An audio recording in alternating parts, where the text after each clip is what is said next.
언니들과 함께 책 그리고 영화를 이야기하는 언니들의 북신의 살롱 조감독입니다. 달달 보름입니다. 이충렬입니다.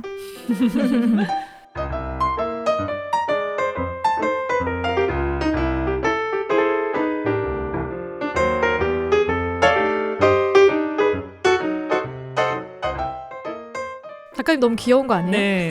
아유, 말투가 너무 사랑스러우시고. 증렬입니다. 저희 조카 말투인데 이거?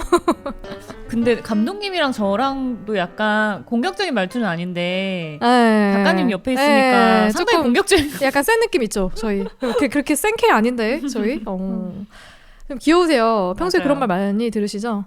가면 아니 혹은 연마 제가 연마요? 미술 시작할 때 머리를 빡빡 깎았거든요. 그리고 이제 막 빨간 섀도우하고 엄청 세 보이게 하고 다녀서 그리고 이제 막 열심히 질문하고 그랬더니 너무 무서워하는 거예요, 사람들이. 그래서 부드럽게 친절한 총열씨. 지금 방송이 이제 10월 말에 나가거든요. 네. 이 방송이 방송 나가기 전부터 진짜 흑백요리사가 엄청 핫해가지고 넷플릭스를 완전 휩쓸었었는데 그렇죠. 저도 다 봤거든요. 흑백요리사. 다 봤어요, 저도. 재밌게 잘 보셨어요? 마지막에 조금 짜치긴 했는데 일단 초반이 너무 빌드업을 잘 해놔가지고. 그러니까 응원하는 요리사 있었습니까? 저는 정지선 셰프요. 아, 그거밖에 먹고 싶은 게 없었어요, 사실은. 딤섬? 네. 아, 그래도 흑백요리사 다 보셨구나. 안 보셨죠? 네. 왠지 그런 거만 이렇게 거리 두고 사실 것 같아요. 작가님 왠지 다큐멘터리 이런 거 보실 것 같아. 네. 제일 재밌어요, 다큐. 요즘 뭐 어떤 거에 빠져? 근데 있어요? 사실은 나는 솔로를 봐요. 여기 또 만났다. 저도 오예. 동지 너무 신기한 만났다. 거예요. 아, 사람들이 오예. 저렇구나 이러면서. 지금 돌싱편 한참 하고 있잖아요. 역시 쾌락주의자셨어. 맞아요. 아니, 그리고 제가 너무 안전지대에 있어서 제 주변의 사람들과 다수의 사람이 너무 다르더라고요. 그 격차를 경험하면서 안 되겠다. 사람들이 어떤지를 배워야겠다. 되게 중요해요. 그러면서 진짜 중요해요. 이제 나는 솔로가 어쨌든 뭐 방송국에서 이렇게 하지만 그래도 좀 연기도 뭐 있고 하겠지만 그래도 좀 평범한 사람, 맞아요. 스펙이 좋은 어쨌든 평범한 사람들이 막 나오니까 아 저렇구나 막 이렇게 보고 있어요. 그러니까 보통 이거나 여튼 보통 이상의 사람들이 나오니까 그러니까 그래 뭐 요즘에 이렇게 남자 여자 연애할 때 꽂히는 게 저런 포인트구나. 쟤는 저런 게 안 되네. 그래서 제가 홍승은 작가님 나왔을 때도 똑같은 얘기를 했는데 나는 솔로 얘기만 한 10분 떠들고 이번 돌싱편 말씀하시는 거예요? 22기? 돌싱편 그때 막 시작하고 얼마 안 됐을 때여가지고 나는 솔로 보시고 연애 프로그램 진짜 다 섭렵하신대요. 네, 홍승은 작가님도. 근데 뭐 작가님도 제가 볼 때는 하시는 일 자체가 조금은 이제 사회와 거리감이 좀 있는 약간 철학적인 그런 크리에이티브한 이런 일을 하시다 보니까 그런 게 좀 필요하시지 않으셨나? 맞아요. TV 보고 배워야 돼요. 그렇죠. 인간관계에 대해서. 맞아. 보름님은 엄청 많이 보고 다니시잖아요. 뭘요? 뭐 영화든 드라마든 영화? 엄청 많이 보시잖아요. 영화를 저도 최근에 이렇게 많이는 못 봤고 지금 극장 가서 본 게 조커, 폴리아데 봤고요. 어때요? 이거 한마디로 표현하자면 어둠의 라라랜드? 아 진짜? 일단 레이디 가가가 나오잖아요. 오. 근데 레이디 가가가 나오니까 노래를 할 수밖에 없죠. 근데 그렇게까지 뮤지컬 영화인가 싶었는데 그냥 처음부터 끝까지 다 뮤지컬 영화고요. 이게 호불호가 상당히 갈려요. 평점이 별로 안 좋네. 네, 왜냐면은 조커 1을 기대하고 보시러 가면은 실망할 수밖에 없는데 저 진짜 재밌게 봤거든요. 근데 그 관객의 실망도 또 하나 그 감독의 의도인 것 같다라는 생각이 들더라고요. 아 그래요? 이거 미디어가 만들어낸 환상이고 너네 그거 본 거야. 지금 내가 그거 깨줄게. 아 진짜? 네, 그런 느낌인 것 같아서 나쁘진 않았어요. 그리고 저는 좀 재밌게 본 영화는 대도시의 사랑법. 괜찮았어요? 저는 왠지 좀 내키질 않아서. 네, 괜찮았어요. OTT로 볼까 나중에 나오면 그 생각하고 있었는데. 김고은과 사랑에 빠져서 나왔잖아요. 너무 매력적이어서. 아, 정말? 아니 주인공은 김고은이 아니지 않나요? 근데 제이의 비중이 훨씬 더 커졌어요, 소설보다. 그래요? 네. 각색도 많이 됐나요? 원작 좀 됐고 다르게? 안 나왔던 그런 이야기들이 좀 추가가 됐죠. 네. 아 그래요? 궁금하다. 봐야 되나? 극장 가서? 재밌었습니다. 고민이다. 되게 신기하고 멋있는 것 같아요. 언제 막 여러 일을 하면서 그런 걸 언제 다 보는지 너무 신기하더라고요. 일 안 할 때 애들 등원시키고 네, 10,000원짜리 조조 영화 보러 갑니다. 작가님 언제 한번 영화 본게 한번 해야겠다. 작가님이랑. 좋아요. 부르면 꼭 나와주세요. 네.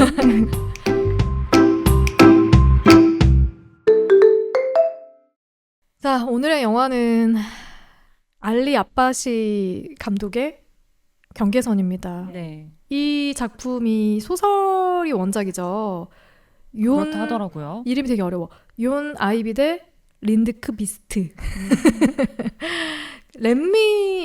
렘민을 썼던 스웨덴 소설가가 쓴 단편 소설을 원작으로 한 영화라고 해요. 이 영화가. 그 스웨덴 쪽이요. 네. 영화도 꽤 잘 만드는 것 같은데 네. 소설이 괜찮은 게 많아요. 찾아보면은. 그러게요. 네.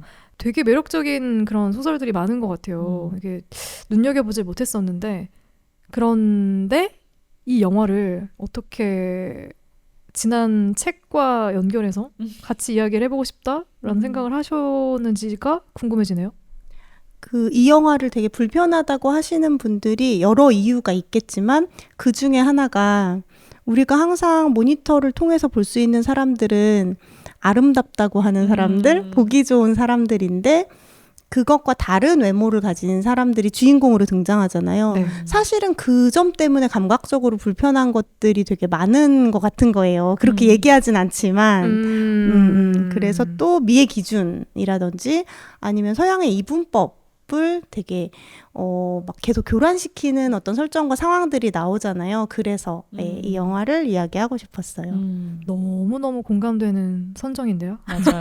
너무너무 이해되고 제목도 너무 네. 잘 지었어요. 경계선, 네. 경계선에 있는 사람들의 이야기인 그렇죠. 거잖아요. 보름님은 영화 어떻게 봤어요?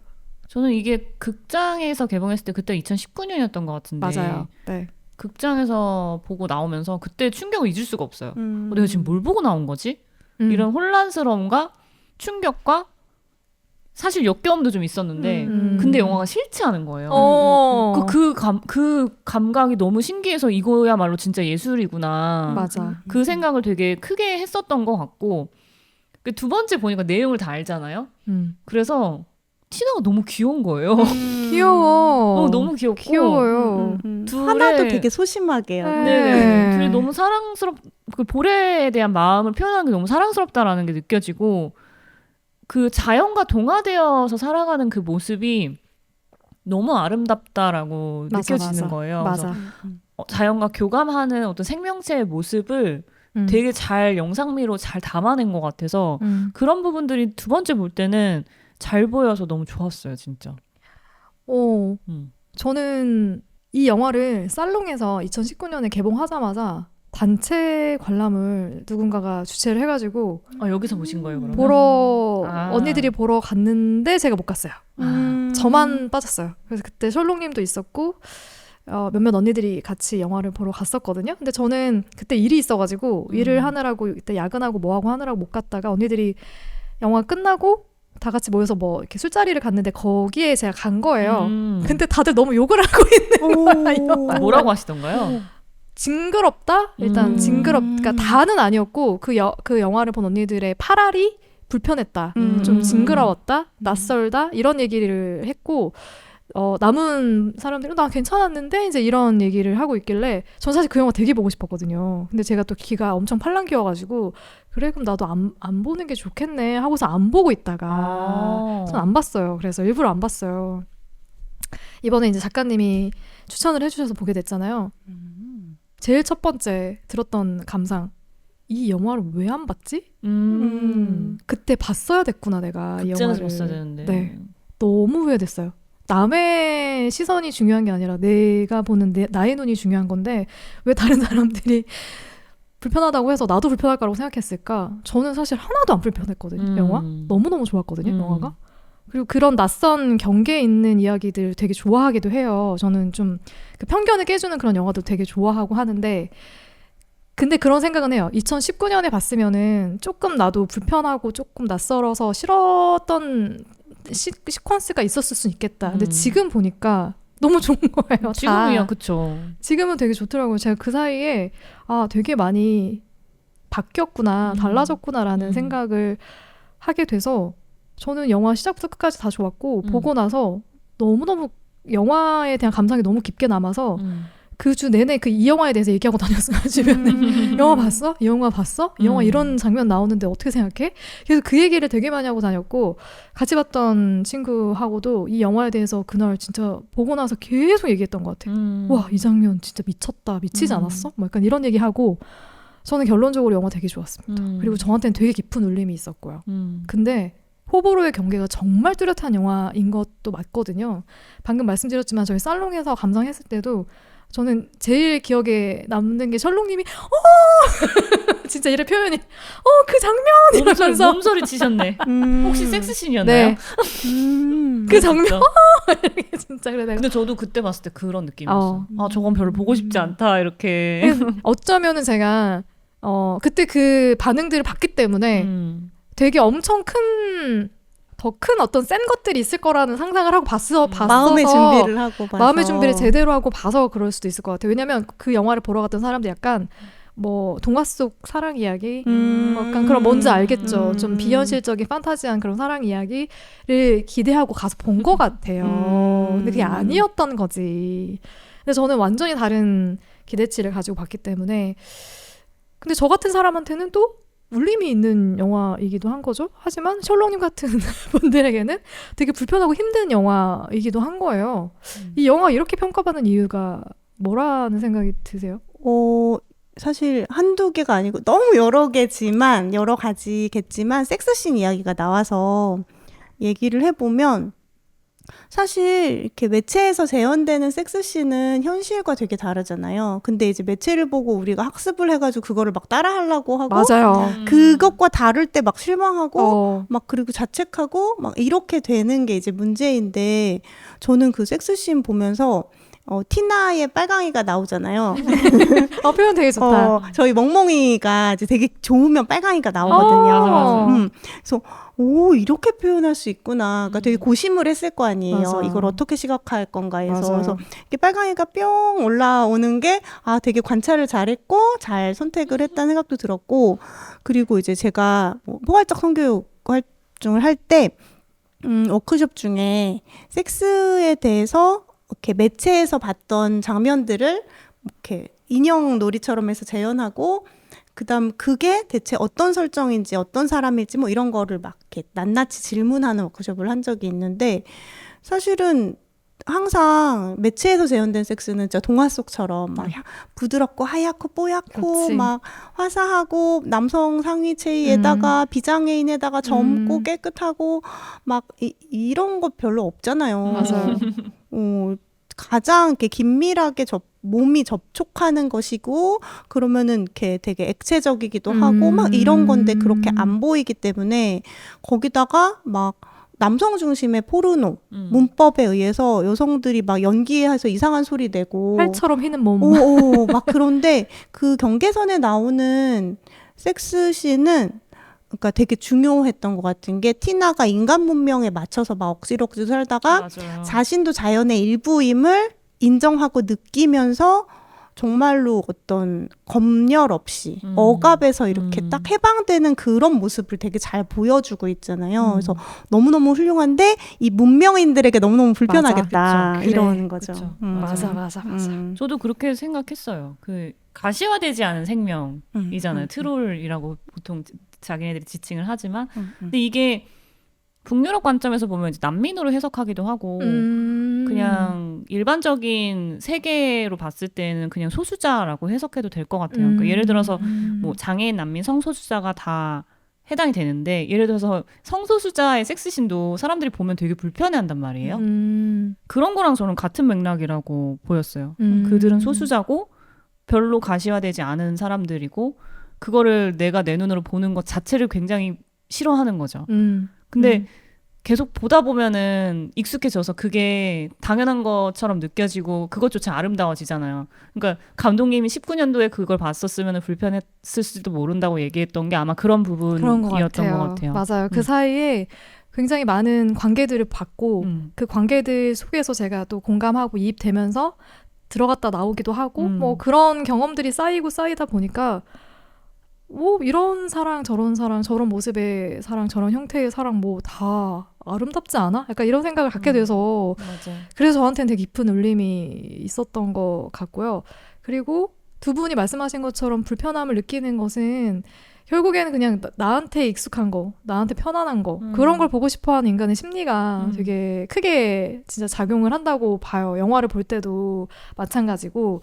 그래서 그런 것들이 안타까운 지점도 있는 거죠. 결국 내가 자꾸 보다 보면은 편해지거든요. 그러니까 제가 되게 단적인 얘기긴 한데 최근에 이제 굿 파트너가 끝났잖아요. 네. 그 한 번 SBS에서 제가 본방으로 본 적이 있는데 그때 밑에 자막이 나오는 거예요. 자막이 크게 그 말 자막이 다 나오는 거예요. 그게 아마 시각장애인을 위한 방송이 잘못 송출됐나? 저는 그 생각도 했거든요.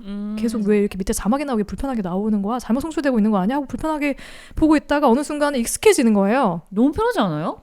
그냥 그 자막이 안 보여. 아, 저는 그 자막을 읽거든요. 그 자막 계속 보고 있다가 어느 순간부터는 안 보게 돼요. 안 보고 그냥 저는 화면에 집중을 하고 있더라고요. 이게 있는지 없는지 의식하지 않게 되는 거예요. 결국에는 저희가 이제 계속 비장애인들의 시선으로 이 드라마들을 보고 있다가 나한테 조금이라도 내 눈에 거슬리는 뭔가가 나오면 저거 왜 저렇게 해? 짜증내고 불편해 하지만 결국 익숙하게 돼 있거든요. 계속 보다 보면은. 근데 장애인들 입장에서는 그 청각장애인들이죠. 청각장애인들 입장에서는 그게 있고 없고가 너무 크잖아요. 그러니까 그 사람들을 위한 방송을 한다고 생각하면 우리가 거기에 우리가 익숙해지고 우리가 맞추는 게 맞거든요. 그러니까 분명히 익숙해져요. 어느 순간 익숙해지는데 그런 거를 내가 안 봐도 되는 세상에 살고 있기 때문에 그렇죠. 그래서 익숙해질 수가 절대 없는 거라는 생각도 한편으로는 들어서 저는 이런 경계선 같은 영화들을 자꾸 보는 트레이닝을 할 필요도 있지 않나 하는 생각을 영화를 보는 내내 했습니다. 센 거라서 한번 보시면 다음 것들 뭐가 나와도 다 아름답고. 아니, 저는 이 영화를 선택한 이유가 정말 아름다워서인데 아름답다는 말 자체가 자기답다는 뜻이잖아요. 그쵸, 그러니까 그쵸. 티나라는 주인공이 자기다움을 찾아가는 그 과정을 너무너무 잘 그리고 있잖아요. 맞아요. 그래서 진짜 아름다운 영화인 맞아요. 것 같아요. 그러니까 지금 이분법으로 나눠진 그 미추의 개념이 뭐가 이상한 건지를 여기서 좀 비틀어서 많이 보여주는 것 같아요. 너무 좋았어 진짜. 그래서 이 영화 궁금하시죠? 어떤 이야기가 담겨 있는지 우리 감독과 영화에 대한 줄거리 소개를 좀 해주시겠습니까? 감독 막 제가 이렇게 공부를 하지는 못했지만 어쨌든 이분도 반가운 게 네. 다른 전공을 하다가 영화를 찍으신 분이더라고요. 건축을 전공하셨다가 나중에 예술을 공부하고 영화를 찍게 된 분이어서 저도 이제 그런 경로가 있기 때문에 반갑기도 했고, 그리고 이란 분인가요? 네, 분이신데 그 나라에서는 이런 영화를 찍을 수가 없으니까 이제 나와서 그것들이 허용되는 문명에서 활동하시는 분이고, 거미 뭐였죠? 성스러운 거미로 성스러운 되게 잘 거미. 알려져 있다고 하시네요. 그거 저 보진 못했는데 2023년 작품이네요. 네, 이게 좀 논란이 됐던 작품인 걸로 기억하거든요. 영화제에서. 저도 못 봐서 네. 근데 이제 작년에 고향 여성 영화제 그러니까 작품 중에 하나였어서 봐야지 하고 못 봐서 이제 봐야죠. 올해가 가기 전에 봐야지. 그런 분이에요. 그래서 아무래도 유럽 중심의 사회에서 다른 문화권에 있는 사람이기 때문에 어떤 그 틈새나 균열이나 이분법 바깥의 것들을 더 보여줄 수 있는 부분이 발달한 것 같다는 생각이 들었어요. 맞아요. 여기서는 미추의 개념도 있지만 성별 이분법이 또 정확하게 맞아요. 있잖아요. 네. 그래서 우리가 여성으로 생각했던 사람이 여성이라고 생물학적으로 규정하는 특성과 다른 점을 가지고 있고 남성도 또 반대이고 이게 너무 기발했어. 진짜. 배가 볼록해서 기억이 안 난 거예요. 그 왜 그랬는지 옛날에 봤으니까. 근데 왜 이렇게 뚱뚱해? 어느 여자 갑자기 출산을 하셔가지고. 근데 출산 이후에도 계속 볼록하게 하더라고요. 자꾸 배란 체형이었던 거야. 맞아요. 그리고 또 이제 무엇을 생명이라고 볼 것인가에 대해서도, 그리고 뭐가 윤리인가, 뭐가 선이고 악인가, 뭐 여러 가지를 질문하게 하는 영화여서 모든 것의 경계선에서. 그러니까 이미 기존에 우리가 당연하게 생각한 경계 자체를 계속 의심하게 만들고 혼란스럽게 만들고 그래서 정말 예술이 해야 되는 역할을 잘 하고 있는 영화 같아요. 관객들이 딱 그 경계선에 놓여서 이 작품을 관람하게 만드신 것 같아요. 그래서 약간 그 감독님 쪽으로 가는 경계선 안쪽에 있는 사람들은 훌륭하다라고 말씀하시는 것 같고 약간 멀리 떨어져 있으신 분들이 약간 좀 힘들다라고 느끼시는 것 같아요. 그럴 수 있겠어요. 네. 근데 뭐 저는 다 이해는 됩니다. 그쵸. 불편하다고 하시는 분들도 의도였으니까 그것도 다 이해가 너무너무 되고요. 여기 그냥 시놉시스는 보니까 딱 2줄로 네이버에 설명이 되어 있네요. 출입국 세관 직원인 티나는 후각으로 감정을 읽을 수 있는 기묘한 능력과 남들과는 조금 다른 외모로 세상과 쉽게 어울리지 못한다. 그러던 어느 날 그녀 앞에 수상한 짐을 가득 든 남자 보레가 나타나고 그는 티나 자신도 몰랐던 그녀의 특별한 모습을 일깨워주기 시작하는데 점점점. 진짜 이게 줄거리가 다죠? 이래서 이제 뭔가 동화 같은 사랑을 언니들이 기대하고 가서 봤던 거야. 근데 그게 아니어서 너무 놀랬던 거지 다들. 낚시를 되게 잘 한 거라고 볼 수도 있고 그리고 저는 번역을 한 거잖아요. 여기 이제 정보를 줬을 때 그걸 한국말로 번역할 때 그녀, 남자, 보레 이런 것들도 좀 재밌는 점인 것 같아요. 맞아요. 네.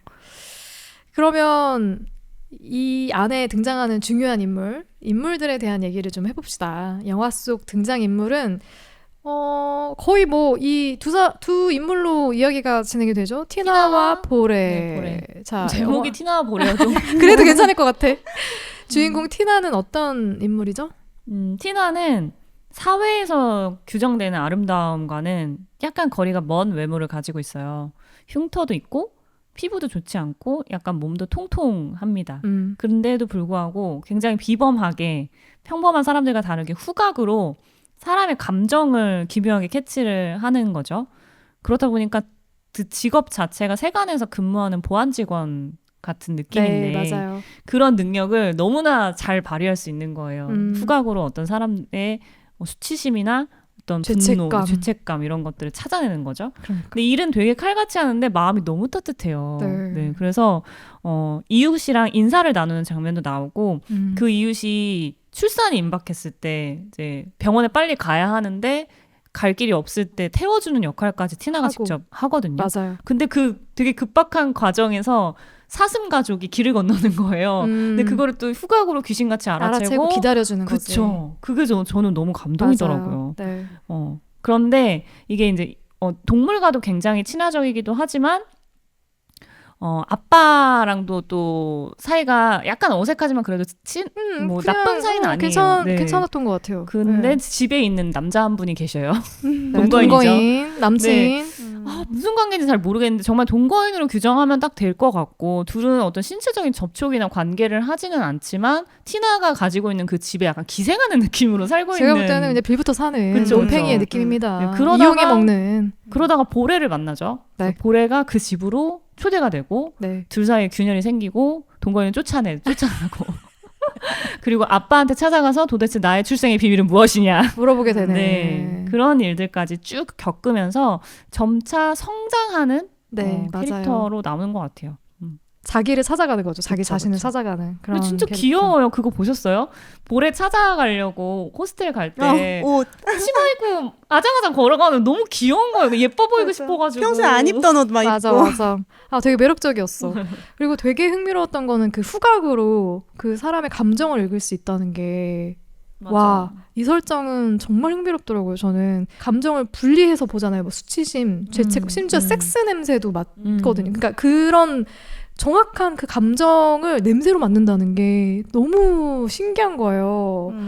그래서 그런 질문도 한번 드려보고 싶었어요. 만약에 언니들이 티나처럼 그렇게 후각으로 뭔가 인간의 마음을 읽을 수 있는 능력이 생긴다고 하면은 어떨 것 같아요? 귀찮지 않을까요? 너무 많아서. 그러니까 알고 싶지 않은 것들도 알아야 되잖아요.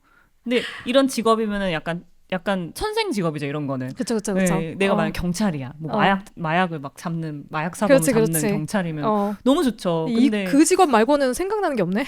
그렇죠. 별로 아니면 판사 뭐 이런 사람들. 저 죄 지었다. 네. 저놈. 그러니까 내가 그런 능력이 있으면 그런 직업까지 올라가면 참 좋겠지만 사회에 공헌할 수 있는 것이 없다면 내 개인사는 상당히 불편해지지 않을까. 그래, 그럴 수 있겠다. 저는 되게 자기중심적인가 봐요. 제가 그런 능력이 있다면 이 세상도 그런 세상일 거라고 생각을 하는 거예요. 그리고 저는 사실 이런 생각을 영화 보기 전에도 했던 게 저 멍멍이들하고 오래 살았잖아요. 멍멍이들이 시각보다 후각 정보로 많은 것들을 이렇게 받아들이니까 애들 멍멍이 인사할 때 엉덩이 냄새 맡는 거 아시죠? 네, 알아요. 냄새를 맡으면 얘가 나이가 몇 살이고 건강 상태가 어떻고 뭘 먹었고 기분이 어떤지도 알 수 있대요. 그러니까 되게 비슷한 거예요. 그렇구나. 그래서 저는 인간이 시각 중심이어서 이 지구도 다 이렇게 만들고 그런 게 아닌가. 왜냐하면 시각은 감각하려는 대상하고 감각 기관 사이의 물리적인 거리를 확보해야 되는 유일한 감각이잖아요. 다른 건 다 접촉해야 되는데 그러네요. 접촉하지 않고 거리를 두면서 상대를 되게 대상화하기 쉽고 그런 게 되게 인간의 폭력성을 만드는데 기본이 됐다는 생각을 하는 거죠. 엄청난 통찰력이신데요? 아니 그리고 되게 재밌을 것 같지 않아요? 그러니까 우리는 사실 이게 시각적인 동물이니까 그냥 보기에 좋은 것, 보기에 좋은 것에 후한 점수를 주지만 이 후각으로 판단할 수 있다는 건 사실 외모랑은 하나도 상관이 없이 그 사람에게서 풍기는 그 냄새만으로 이 사람이 어떤 마음을 먹고 있고 좋은 사람인지 나쁜 사람인지 범죄를 저질렀는지 아닌지 이걸 다 알 수 있는 거잖아요. 엄청 클린한 사회가 될 것 같은데 진짜로? 그렇긴 하네요. 네. 모두가 그렇다면. 맞아요. 모두가 그렇다면 이렇게 폭력적이기 어려울 것 같아요. 진짜 그럴 수 있겠네. 근데 나만 그런 능력을 가지고 있다면 보름님처럼 되게 힘들 수도 있지. 피곤하다고 느낄 수도 있지. 나만 아니까. 약간 무당 취급할 것 같아요. 쟤한테 무슨 냄새 나는지 맡아봐. 날 사랑하니? 대신에 내 주변에 좋은 사람들만 남길 수 있다. 아닌가? 근데 그것도 좀 슬퍼요. 그래요? 네, 뭔가 냄새만으로 판단해갖고 누군가를 걸러낸다는 게 강아지들은 어떻게 사람을 거르는지 궁금하네요. 멍멍이들은 판단하지 않잖아요. 맞아. 좋고 싫고 뭐 이렇게 나쁘고 알기만 악하고. 하는 건가요? 그냥 알고 그러니까 어떤 정보로서 아는 거죠. 사실 시각적으로도 그러니까 획일적인 기준에 의해서 우리가 판단하지 않는다면 그냥 차이로서 동일하게 받아들인다면 문제가 없는데 그렇지 않기 때문에 문제들이 되는 거잖아요. 그렇네요. 그 영화에서 투견들이 나오잖아요. 네. 약간 대비되는 거였을까요? 그러면? 같은 후각으로 작용하는데 되게 경계하잖아요. 티나를. 공격적이고. 네, 보레도 그렇고. 맞아. 그런 부분이 있죠. 네. 그래서 그런 그러니까 아무래도 티나는 외모도 다르고 남들과는 다른 인간들과는 다른 특성을 가지고 있다 보니까 더 좀 외롭게 느껴졌을 것 같아요. 이 삶이 좀 외롭게 느껴졌는데 근데 또 이런 후각으로 사람들의 감정을 읽는 능력이 있기 때문에 다른 여기서 트롤로 나오죠. 나중에 트롤이라고 이제 본인의 정체를 알게 되는데 다른 트롤들과는 다르게 이 인간 사회에 적응해서 살 수 있는 또 하나의 큰 무기가 되기도 하는 거예요. 이 후각으로 감정을 읽을 수 있다는 것이. 그래서 그런 것들로 인해서 여튼 섞여서 살아가는 모습이 쭉 이어지지만 계속해서 뭔가 외롭고 공허하고 좀 힘든 어떤 삶을 보여주기도 해요. 그래서 그게 좀 안타까운 지점이기도 했고. 맞아. 근데 이 티나가 그렇게 일터에서 그 보안 검색대에서 어느 날 엄청나게 악취를 풍기는 이게 악취라고밖에 표현할 수 없는 게 인상이 그 냄새를 맡는 순간 엄청나게 일그러져요. 그래서 그 악취를 풍기는 한 남자를 발견합니다. 외형상 누가 봐도 남성인 거죠. 근데 그의 이름이 보레예요. 이 보레는 또 어떤 캐릭터죠? 저는 보레가 웃을 때 사실 보레가 웃을 때가 제가 제일 나에게 이런 기준이 있구나를 성찰하게 되는 지점이었는데 어떤 느낌인지 알 것 같아. 네, 왜냐하면 이제 저한테 있는 선입견과 편견과 고정관념이 그때 발동이 되는 거예요. 보레가 웃을 때 그 웃음을 되게 나쁜 걸로 받아들이는 그러니까 음흉한 웃음으로 제가 해석을 하더라고요. 저도 그랬어요. 그러니까 되게 이렇게 흉악범이라고 우리가 이야기할 만한 그런 그쵸. 외모여서 어쨌든 덩치도 크고 되게 이렇게 뭔가 선이 엄청 굵은 그런 인물인데 이 배를 타고 왔다 갔다 하면서 자기 삶을 이어가는데 이제 인간의 기준으로 정말 상상도 할 수 없는 비윤리적인 행위를 하면서 생계를 이어가는 그런 인물이잖아요. 근데 티나를 만났을 때 동족을 만났기 때문에 그리고 이제 볼에도 냄새로 여러 가지 알 수 있으니까 사실 호감을 갖고 있다는 것도 알고 맞아. 만날 거라는 것도 알게 되고 그래서 연인이 되는. 네. 하지만 자신의 삶의 방식을 유지하기 위해서 이제 티나를 계속 초대하지만 볼의 입장에서는 초대한 거잖아요. 그렇죠. 나의 삶으로 같이. 그래서 볼의 입장에서는 티나한테 배신을 당하는 그런 상황. 그렇죠. 그런 이야기가 후반부에 이어지는데 그 웃음 있잖아요. 아이 볼 때 그때 너무 저는 이거 좀 아닌 것 같은데라는 게 너무 느껴지는 그 웃음에서 저 뭐 사고 치겠는데 이런 그런 느낌이. 느낌 받으셨어요? 그러니까 엄마도 되게 경계하는 게 느껴지거든요. 거기서 보레가 막 다가가서 아이 만지려고 하니까 그래서 저거 좀 그런데 근데 그때 저도 막 느꼈거든요. 내가 너무 편견이 있나? 근데 마지막에 보니까 또 그게 또 편견이라고 얘기하기가 너무 얘기가 다른 방향으로 흘러가서 맞아요. 이제 지금 얘기 나누는 것이 또 보레가 저지른 한 범죄가 있거든요. 그 범죄가 이야기 한 축을 크게 이루는데 그건 저희가 잠시 후에 다시 이야기를 나누기로 하고 지금은 이제 티나와 보레의 관계에 대한 이야기를 좀 집중해서 한번 이야기 더 이어가 보도록 하죠. 네. 저는 티나와 보레의 관계가 굉장히 흥미로웠어요. 그러니까 이 출입국 보안 검색대에서 티나가 되게 악취를 맡았잖아요. 그래서 보레를 처음 만났을 때는 보레의 가방을 다 뒤졌는데 아무것도 나오지 않아서 그래서 그냥 보내줘요. 근데 두 번째 또 만났는데 여전히 그 악취가 풍기는 거예요.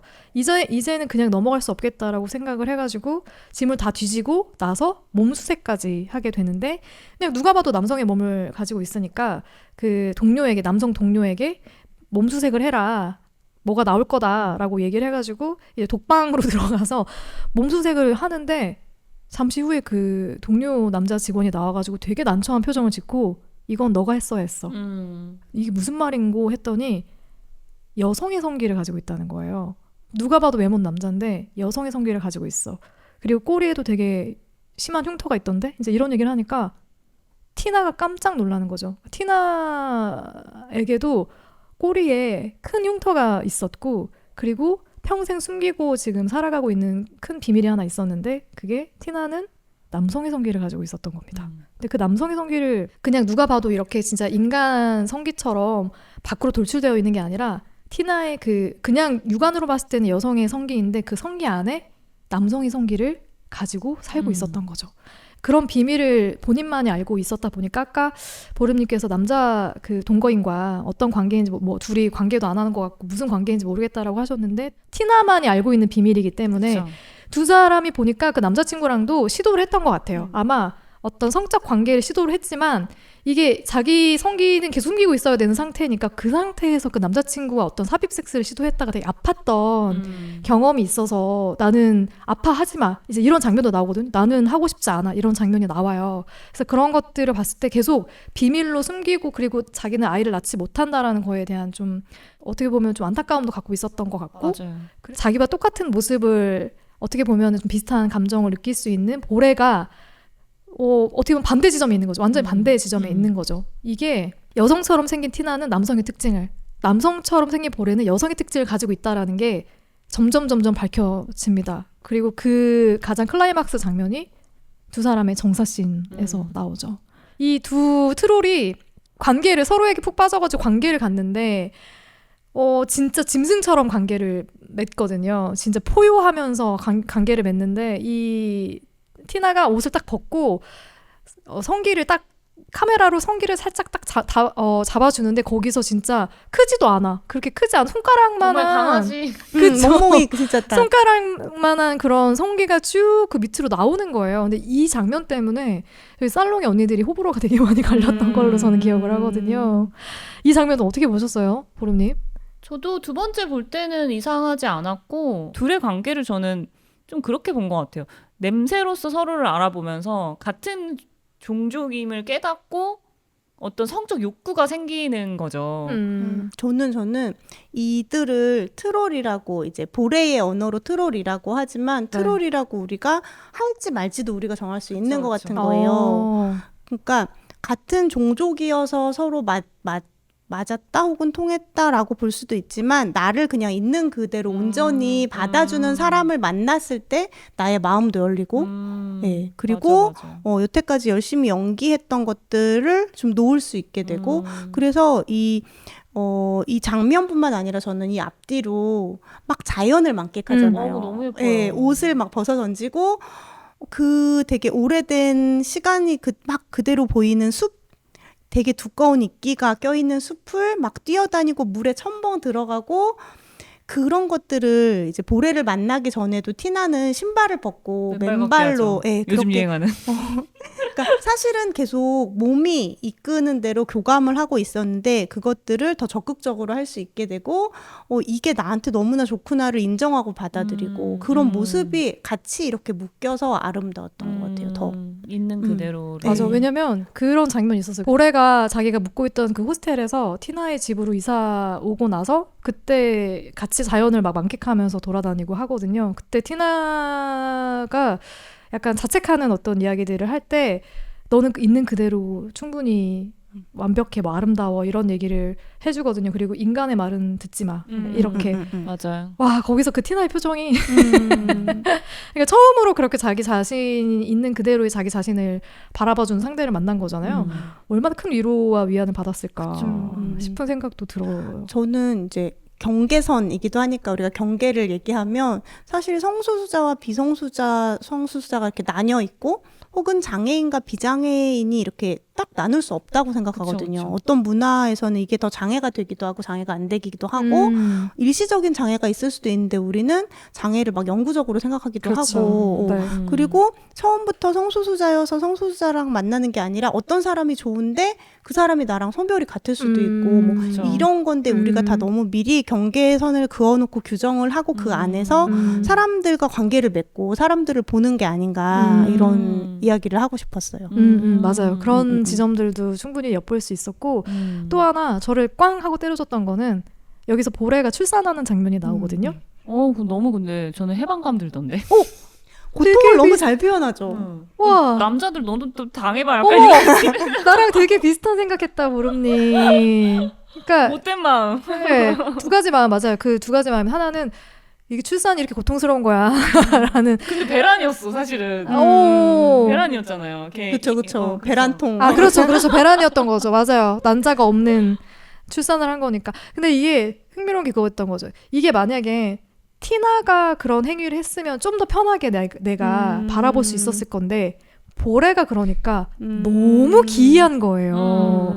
너무 기이한 거. 이것도 사실 내 머리를 꽝 하고 때려주는 이게 성별이 바뀌어서 그러니까 당연히 출산을 하는 것은 여성, 출산을 하지 않는 것은 남성. 그래서 출산하는 여성의 이미지를 떠올리는 게 너무 자연스럽고 그냥 그 고통은 되게 자연스럽게 받아들여지지만 남성의 몸을 한 보레가 그렇게 출산을 으아 하면서 하니까 이게 나는 너무 기이하고 불편하고 또 좀 그런 거예요. 근데 이게 또 너무 이게 남성과 여성을 제가 또 너무 이분법적으로 나눠서 바라보고 생각하고 있었다라는 그런 것들을 좀 깨주는 장면이어서 이 장면도 되게 지나고 나니까 되게 좋았어요. 전 그게 애인 줄 알았거든요. 근데 사실은 남자였잖아요. 그렇죠. 그 설정 진짜 미친 거 아닌가? 그것도 진짜 와 남자가 없는 아이를 출산을 하다니. 그런데 비인간 동물의 세계는 사실 이미 많잖아요. 예, 특히 어류나 뭐 이렇게 알을 낳으면 거기다가 이제 정자를 뿌려주면 뭐 된다든지. 그래서 사실은 너무 인간의 외양을 그러니까 되게 애매한 거예요. 인간의 외양이면서 인간이 아니라고 보기도 하고 근데 어쨌든 인간으로 받아들여지고 인간의 언어를 쓰고 그러니까 우리가 또 인간으로 생각해서 인간 남자 여자의 기준으로 또 보고 맞아요. 이렇게 되는 거. 맞아요. 그러니까 그런 것들이 되게 신선한 충격이었다. 난자가 과연 생명인가? 그리고 나는 이런 지금의 나의 성별이랑 이런 트롤의 세계에서 사는 거 되게 좋을 것 같다는 생각도 하면 들고 그러면서 이제 또 하나 되게 중요한 이 이야기의 축을 이루고 있는 게 아동 포르노. 아동 포르노를 제작하는 사람들의 이야기도 나오거든요.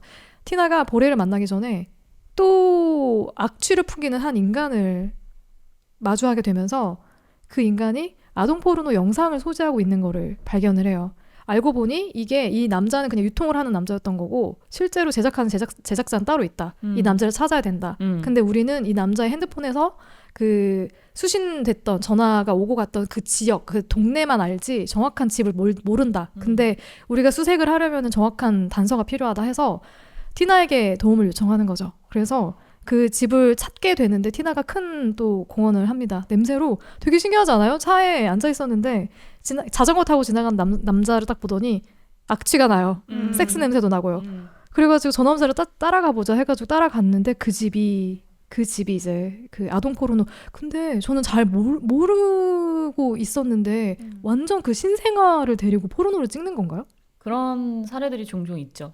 손정우 사건 같은 거죠. 미국에서 활동을 했던 것 같은데 손정우라는 사람 아무튼 그 이름을 가진 어떤 뭐라고 해야 되지? 얼굴도 나오는데 검색하면. 근데 아동 포르노 제작해서 그렇게 다크웹 같은데 유통을 엄청 해가지고 만약에 미국에서 재판을 받았으면 100년이 넘게 나왔을 것을 우리나라로 와서 재판받아서 근데 그때 일부러 또 위장 결혼까지 시키니까 우리나라에서는 가장이라고 하면 감형을 시켜주잖아요. 그래서 2년 6개월인가 말도 안 되는 형을 살고 그런데 그렇게 된 것도 그 아버지가 이제 결혼 중개업자여서 가짜 결혼을 시키고 형 나온 다음에는 부인 또 이혼시키고 뭐 이렇게 한 끔찍한 사건이 있어요. 손정우.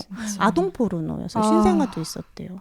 너무 끔찍한 거예요. 이게 신생아를 대상으로 한 그런 아동 포르노를 제작을 하는 제작자가 있었고 그 범인을 찾아가지고 쫓는 과정이 한 축을 또 이루고 있거든요. 근데 이 영화가 전 그래도 윤리적이라고 생각한 게 전혀 아무것도 보여주지 않고 보여주진 않습니다. 소리로서 모든 걸 추측하게 만들고 이제 후각으로 이제 추측하게 만드는 뭐 그런 형태로 이야기가 전개가 되는데 여기서 중요한 거는 그 인간들에게 아이를 제공하는 역할을 알고 보니 보레가 하고 있었던 거예요. 그 악취의 근원이 그런 거였던 것 같아요. 그랬을 것 같아요. 네.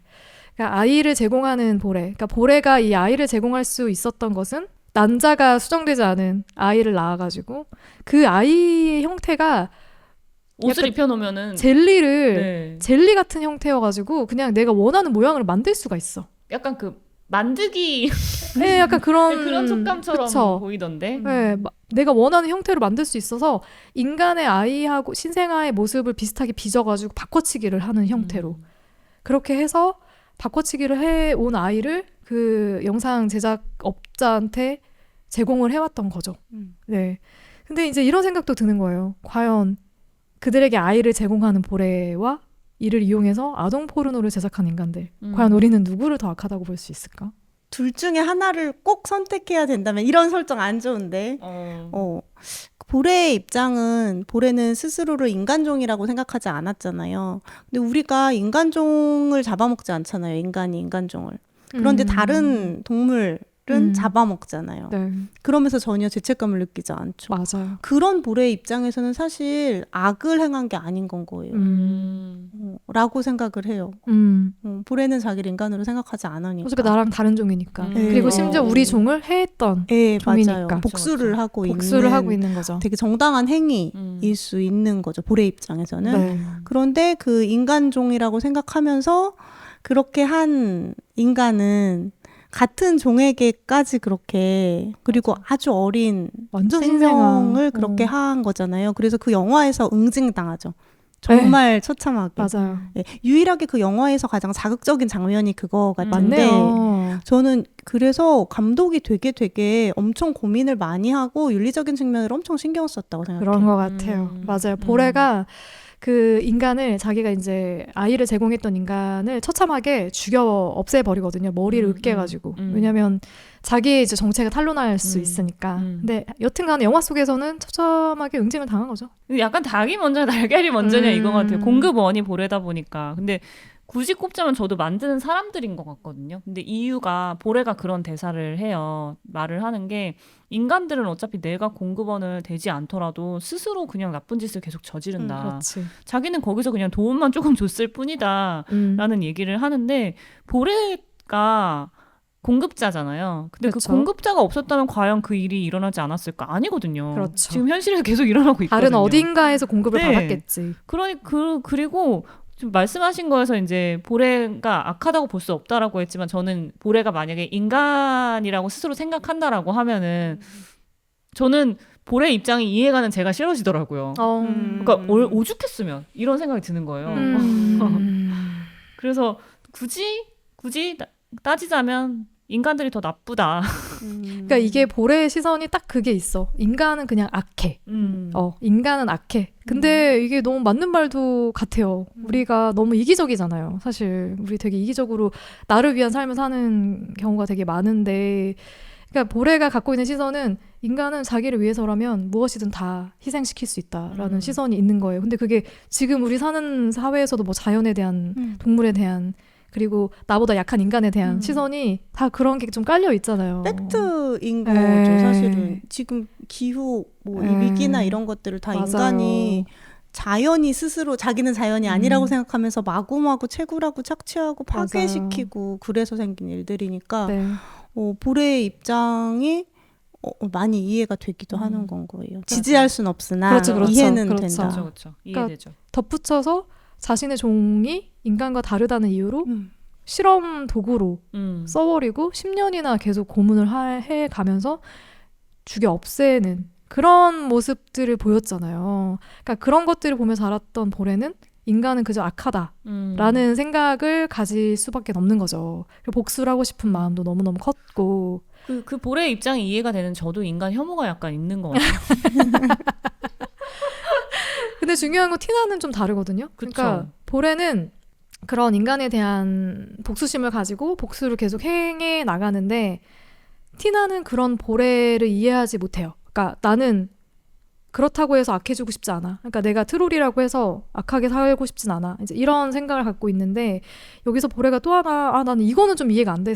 이해하고 싶지 않은데 자신이 이제 힛시트 여기서 이름이 힛시트다. 힛시트예요. 그 난자가 수정되지 않은 출산을 해서 아이를 낳았는데 그 아이는 그냥 먹고 자기만 해요. 먹고 자기만 하다가 어느 순간 생명을 다해서 죽어요. 그냥 죽는 그런 존재인 건데 그 힛시트를 아이하고 바꿔치기 하는 형태로 이제 아이를 빼돌려서 제공을 했다고 했잖아요. 티나의 이웃집 아이하고 또 바꿔치기를 한 거예요. 그러니까 너무했어. 그래 이거는 그러니까 티나가 진짜 빡칠만해.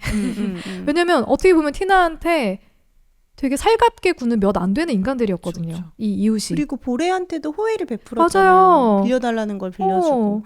하지만 보레한테는 똑같은 인간종인 거죠. 그니까 난 이게 너무 안타까웠던 것 같아.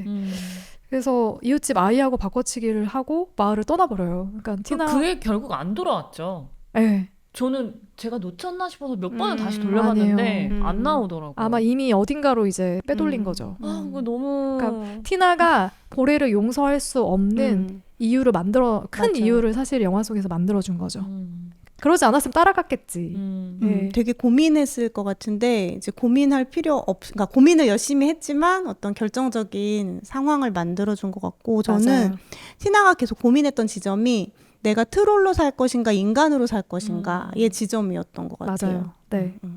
그랬을 때 트롤이든 인간이든 둘 중에 하나를 우리가 선택해야 된다고 생각할 수 있는데 또 티나가 너무 멋있는 거는 그 영화가 멋있는 건 티나는 이전처럼 살지 않잖아요. 어떻게 보면 트롤과 가까운 삶을 살잖아요. 손톱도 새까맣게 변하고 이렇게 막 곤충을 먹기도 하고 하지만 누구도 해치고 싶지 않은 자신의 마음을 지켜서 인간 혹은 트롤이 아니라 자기다움을 계속 찾으려고 했던 것 같아요. 그런 이분법에서 벗어난 거죠. 거기서도. 그러면 작가님은 그렇게 상반된 행동을 보이는 티나와 보레를 티나가 좀 더 성장한 캐릭터로 이렇게 받아들이면서 이해를 하시게 된 걸까요?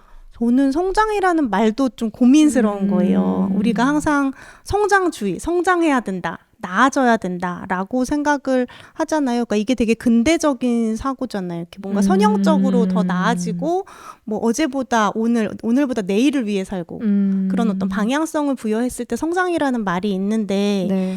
그런 개념이 아닐 수 있지 않을까? 그렇죠. 예. 그렇죠. 어떻게 보면 성장이라는 개념도 굉장히 문명 사회에서 발전한 단어이니까 그 기준으로 보면은 티나는 퇴화한 걸 수도 있어요. 맞아요. 열심히 적응해서 훈련해서 잘 살다가 그렇지 않은 삶을 선택했기 때문에 성장이 아닐 수도 있지만 자기다움을 찾았다라고 저는 생각을 해요. 그런데 이제 우리가 사는 문명사회에서 자기다움을 사는 것이 성장으로 사람들이 평가할 만한 것인가? 이럴 땐 이제 또 되게 포기나 혹은 도망이라고 그쵸. 생각할 수, 회피한다. 회피라고 생각할 수도 있으니까. 맞아요.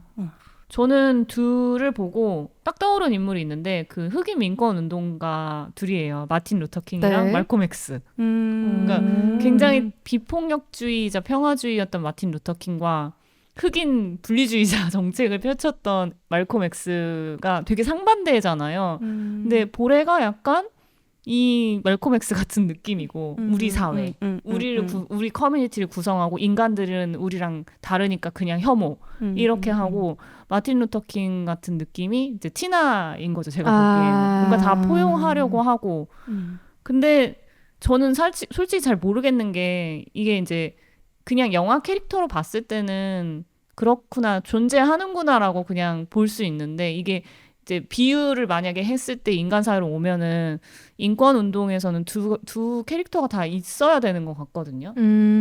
뭐가 하나가 옳다라고 얘기할 수는 없는 것 같고 어떨 때는 과격한 것도 필요하고 어떨 때 온건한 것도 필요하다 보니 그래서 그게 저는 좀 떠올랐어요.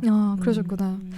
저는 좀 작은 의미에서 둘의 차이가 뭘까를 생각해봤을 때 티나는 그래도 되게 사랑받고 자랐구나를 느꼈거든요. 아빠가 그래도 많이 사랑을 해줬죠.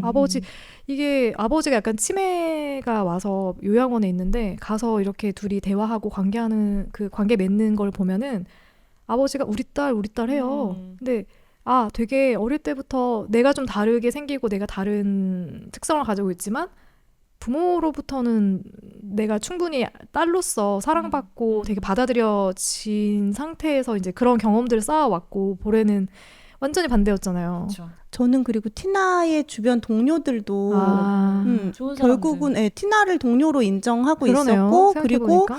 그리고 수사의 책임자 같은 경찰 경찰분 그분도 티나가 되게 다른 사람인데 티나가 저는 냄새를 맡으면 알 수 있어요 라고 했을 때 어떻게요? 왜요? 이렇게 의심하기보다 그 말을 그대로 받아들여서 수사에 협조할 수 있게 했잖아요. 그러니까 그게 이제 비현실적인 설정이지만 그렇지. 그렇게 주변 사람들에게 받아들여지고 서로 상호 교류를 하고 사는 것과 그렇지 못하고 계속 내쳐지는 경험을 한 말씀하신 맞아요. 대로 네. 그런다는 생각이 들고 또 하나 저는 영화에서 좀 아쉬운 게 뭐였냐면 결국은 그런데도 혈연 중심인 거예요. 아버지가 그렇게 애지중지 키우고 사랑을 했는데도 그래 맞아. 물론 이제 이게 어떤 자기의 존재 자체를 그대로 인정하지 못할 그 기회를 안 줬다는 거에 대한 원망은 있겠지만 그렇다고 아빠한테 그렇게 하고 바로 나도, 무덤을 찾아가는 거 나도 우리 되게 비슷한 국가에서는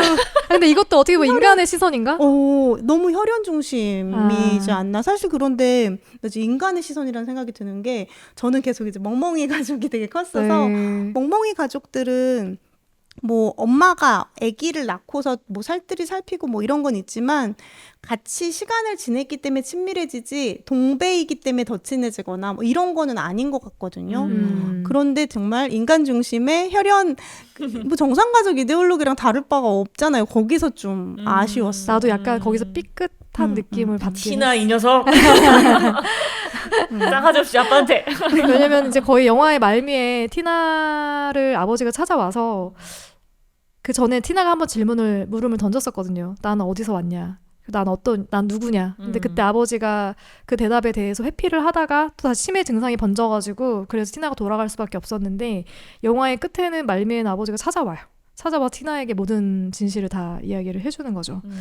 근데 거기서 티나가 아버지에 대한 연민이나 뭐 그런 감정보다는 그냥 분노, 배신감 이런 감정이 훨씬 더 커져서 그냥 아버지를 이제는 둘이서 더 이상은 만나지 않게 되겠구나 약간 이런 느낌을 받게 하는 그 조우 장면이 제일 나도 좀 아쉽다 하는 느낌을 받게 맞아요. 됐어요. 그럼에도 불구하고 저는 연출이 엄청 섬세한 것들이 많은데 티나가 그 상황에서 이 앞에서의 계속 전개랑 그다음 그 이후를 봤을 때 아버지한테 되게 분노하고 막 이런 게 얼굴이랑 다 있지만 그래봤자 그걸 감정 표현하는 게 표정 외에는 맞아. 여기 앞에 있던 접시를 못 먹게 간식 접시를 저쪽에다 치우는 그런 그러니까 남을 해칠 수 없는 그래 맞아. 사람으로 그래. 되었다는 게 되게 분노는 할지언정. 예. 그리고 저는 처음에 그 남자친구 쫓아낼 때 이렇게 TV 가져다 TV를 버리는 던지는데 제가 어두워서 제대로 못 봐서 혹시 강아지 던진 거 아니야? 하면서 다시 봤는데 고작 TV를 던졌더라고요. 그리고 말하죠. 최대 표현, 분노의 아침까지. 최대 표현. 내일 아침까지. 그래도 당장도 아니야. 맞아요. 내일 아침까지. 맞아. 사실은 막 때려 눕힐 수도 있었을 텐데 그럼요. 그렇게도 안 하고. 볼수록 매력 있다. 티나. 너무 진짜. 사랑스러워. 귀여워. 파파? 맞아. 파파. 파파. 너무 귀여웠다.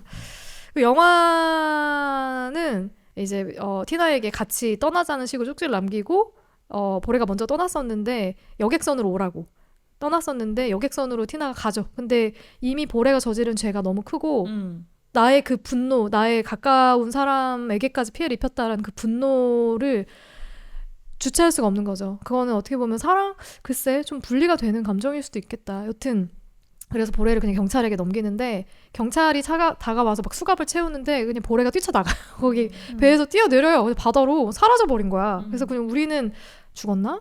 어디 갔나? 어떻게 됐나? 이제 이렇게 생각하고 영화가 거기서 한번 일단락이 되거든요. 그리고 한참 시간이 좀 지나서 어느 정도의 시간이 지나서 겨울이에요. 한겨울. 한겨울에 티나가 살고 있는 집이 완전히 그 숲 외딴 집이었거든. 숲속의 외딴 집. 거기서 거의 막 다 허물어지고 망가지고 한 거기서 뭐 신발도 안 신고 뭐 손톱도 다 막 그렇게 야생의 상태에서 벌레를 이렇게 잡아서 먹고 곤충. 죄송합니다. 진짜 벌레도 인간의 시선이죠. 곤충들을 이렇게 잡아서 먹고 살아가는 그런 모습이 나오거든요. 그리고 갑자기 집으로 돌아오는데 집 앞에 상자가 하나 놓여 있는 거예요. 어떤 상자였죠? 꼬리가 달린 아기였죠. 펄도 막 이렇게 있었어요. 귀여워.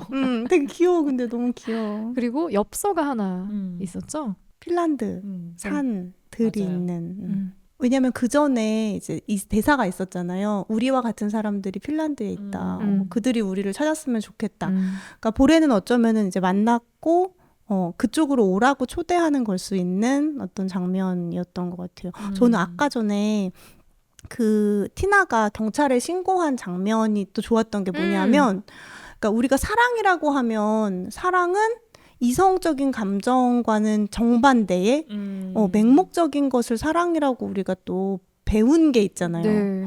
근데 그래서 사랑하는 관계에 있어서는 나를 죽이고 상대에게 맞추고 막 이렇게 또 배웠는데 사실 그 사랑은 여성에게 기대하는 사랑이었잖아요. 그렇죠. 근데 티나는 자기를 지키기 위해서 저는 티나가 보레를 사랑하지 않았다고 생각하지 않거든요. 그럼요. 근데 티나는 자기를 지키는 방법으로 그 사랑도 쓴 거죠. 다룬 거죠. 사랑을 그러니까 이게 너무 이것도 이분법인 거예요. 사랑을 위해서 나를 포기하느냐. 그건 애초에 그것이 사랑인가? 그 사랑을 그런 상황에서 써야 되나? 뭐 고민스럽기도 한 거예요. 그렇죠. 그런 감정이 들죠. 보면서. 티나가 보여준 게 어쩌면 티나만의 사랑이었던 거죠. 경찰에 고발하고 교화시켜야지. 되게 이성적인 판단을 내렸던 티나의 모습. 되게 인상적이긴 했어. 거기서 그런 선택을. 근데 저는 그래서 그때 거기서 티나 그런 얘기 하잖아요. 나는 악해지고 싶지 않다고. 그러니까 누군가를 죽일 필요는 없잖아. 이제 그런 고통을 주고 대사도 싶지 않다고 했나? 고통을 주고 싶지 않다고 했나? 아마 해치고 싶지 않아. 맞아요. 누구도 해치고 싶지 않아. 그런 얘기를 했잖아요. 그러니까 네. 나는 그렇게 살고 싶지 않다라는 걸 명확하게 알고 있는 거기 때문에 사랑과는 별개로 난 이렇게 살고 싶다라는 명확한 가치관이 있는 상태여서 그래서 그런 선택을 할 수 있었다는 생각도 저는 아름다움에 대한 기준도 외부에서 이미 만들어서 이런 모습이 아름답다라고 우리가 계속 학습되고 세뇌가 된 것처럼 사랑도 그런 것 같다는 생각이 드는 거예요. 이성과 감성을 이분법으로 나눠서 감성의 영역에 사랑을 놓고 사랑하면 나의 판단은 나를 중심에 놓는 거는 다 못하게 하는 나를 중심에 놓으면 그건 사랑하는 게 아니야 이렇게 강요를 하는데 사실 권력관계가 이 가부장제 사회에서 이성의 사랑에서 있을 수밖에 없을 때 그러면 결국 여성에게 계속 판단을 멈추게 하는 주문이거든요. 그런 점에서도 이런 설정이 너무 좋았던 것 같아요. 반대로 볼에도 되게 좋았던 거는 그렇게 자기를 어떻게 보면 배신을 했잖아요. 배신을 한 상대인데 그 둘 사이에서 어떤 사랑의 관계를 통해서 낳은 아이를 보내줬다는 게 택배로 보냈나? 네, 이 설정 되게 그치 좀 기이하긴 했다. 원래 놓고 갔나? 그러니까 여전히 그러니까 티나를 이해하고 있는 거잖아요. 티나가 그렇게 선택을 했다라는 거를 또 머리로 이해를 하는 거예요. 저는 티나가 그 응급실에 친구를 데려다주면서 그걸 애처롭게 바라보는 표정에서 정말 많은 걸 읽었거든요. 부러움, 뭐 그리고 또 걱정됨, 되게 많은 할 수 없는. 그쵸. 근데 나는 애를 낳을 수 없어라는 대사도 직접적으로 하는 맞아요. 것도 있고요. 근데 보레가 그런 티나의 소망을 알고 있었던 것 같아요. 그래서 아이를 보내줌으로써 자기의 사랑을 마지막으로 표현했다라고 봐서 맞아요. 마지막 엔딩도 좋았어요. 나 엔딩 되게 좋았어. 둘이 하는 게 사랑이라고 생각이 들어요. 그러니까 둘의 사랑이 아름답다고 생각이 드는 게 아름답다가 자기답다고 그랬잖아요. 각자의 방식으로 사랑을 하는 거죠. 자기답게. 근데 또 한편으로는 걱정됐어요. 티나가 지금 그 경계선에 서서 이 문명사회에서 지금 살아갈까 말까 고민하고 있는 단계일 텐데 아이를 낳으면 사실 현실적으로 걱정할 게 많잖아요. 뭐 벌레도 먹여야 되지만 꼬리를 수술할지 말지 막 여러 가지. 그래서 티나가 행복했으면 좋겠는데 과연 행복할 수 있을까라는 거는 조금 사회 문화적인 관점에서는 조금 걱정되더라고요. 물론 엔딩은 너무 좋은 선택이었지만. 근데 핀란드로 갈 것 같지 않아요? 아이를 데리고? 핀란드로 가든 안 가든 티나가 아이와 잘 살 수 있게 우리가 그런 세상을 만들어야 되지 않을까요? 곤충도 그쵸. 많이 거기 이제 키우도록 해주고. 되게 좋았어요. 엔딩. 아이를 이렇게 들고 엄청 사랑스럽게 막 이렇게 바라보고 만지고 하는 티나의 행복한 표정에서 영화가 끝나거든요. 그러니까 나름 해피 엔딩. 나름이 아니죠. 그냥 완벽한 해피 엔딩. 그쵸, 어떻게 보면. 네. 그래서 영화가 어두울 것 같죠? 아니에요. 해피엔딩인 영화입니다. 아름다운 영화. 아름다운 영화고요. 되게 많은 생각을 하게 하는 영화였습니다. 마지막 아기는 마치 요정 같답니다. 맞아. 와, 2주 동안 저희 북신의 살롱과 함께 하셨는데 우리 작가님 어떻게 즐거우셨습니까? 오, 되게 좋은 방송이구나. 진짜 약간 프로의 방송은 이렇구나. 제가 어쨌든 너무 잘 진행하시고 그리고 이렇게 작가를 초대하면 이렇게 충분히 칭찬을 해주시고 그래서 너무너무 훌륭한 되게 연대의 힘이 마구마구 넘치는 방송이구나. 그래서 너무 감사했습니다. 그럼 감사한 김에 다음번에 작가님의 인맥을 활용해서 작가님 이제 다음번 게스트 작가님이 이제 소개해 주셔야 되는데 혹시 좀 떠오르는 분이 계신가요? 지금 당장은 제가 인맥이 별로 없는데 나오고 싶은 사람을 제가 이렇게 좋은 방송이니까 나오면 엄청 좋아진다. 그래서 막 경보를 해서 잘 모집을 하고. 너무 좋아요. 감사합니다. 진짜 작가님 너무 감사하고요. 언제든. 네, 저희 책과 영화 두 편 다 너무너무 저의 시각을 확 틔워주는 그런 작품이어서 재밌었어요. 너무 보람있고 너무 즐거웠고 너무 행복했습니다. 진짜 감사합니다. 초대해 주셔서 감사합니다. 감사합니다. 나중에 영화 꼭 같이 봐요. 너무 좋아요. 너무 좋아요. 살롱에 제가 한번 시간 되면 오시라고. 좋아요. 저희 좋은 영화 할 때 한번 초대해드리도록 할게요. 네.